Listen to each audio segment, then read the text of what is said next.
ma part, ce qui a motivé mon choix d'étudier en sciences biomédicales, c'est vraiment au cégep, j'ai découvert un intérêt pour les sciences et plus particulièrement pour la biologie. Et c'est vraiment dans le cours de biologie de la santé que j'ai découvert vraiment un gros intérêt. Et donc, c'est sûr que pour ma part, j'allais à la faculté de médecine de l'Université Laval. Mais pour faire mon choix, j'ai vraiment décidé d'aller dans un programme qui me permettait de pouvoir vraiment découvrir la théorie, pouvoir parfaire mes connaissances par moi-même, étant donné que j'étais vraiment curieuse, et non simplement d'apprendre la théorie et l'appliquer comme dans les autres programmes de la faculté.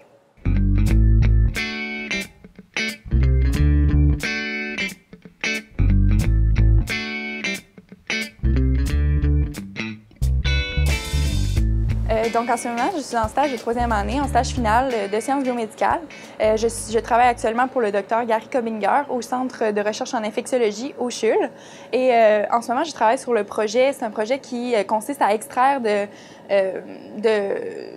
virus de tissus biologiques variés.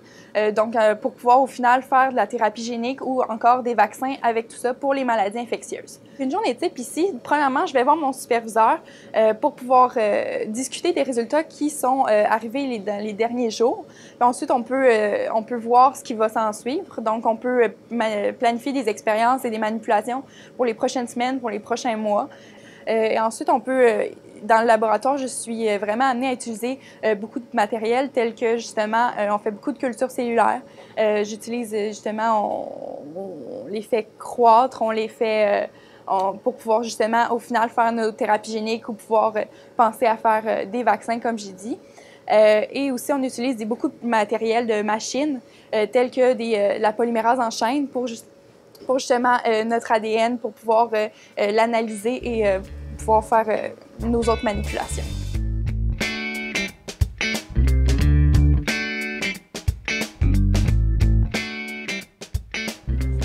Les forces du programme en sciences biomédicales de l'Université Laval, c'est vraiment le fait qu'on est une petite cohorte, on est vraiment soudés, ça aide vraiment beaucoup à la communication, ou surtout aussi avec les professeurs.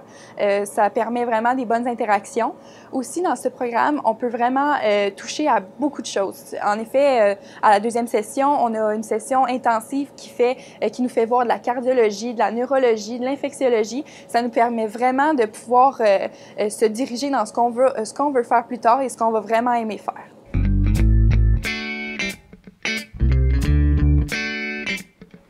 C'est sûr qu'en travaillant directement en infectiologie, pour ma part, je vois vraiment l'actualité avec les maladies infectieuses. On a vu Zika, Ebola et d'autres maladies plus dans les pays sous-développés.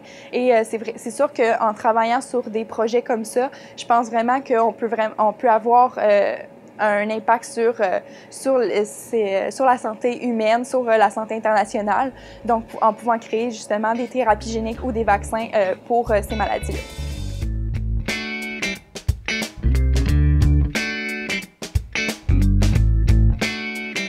Par rapport à mon futur dans le domaine, c'est sûr qu'en arrivant en sciences biomédicales, je pensais vraiment continuer en recherche, pouvoir faire les études graduées.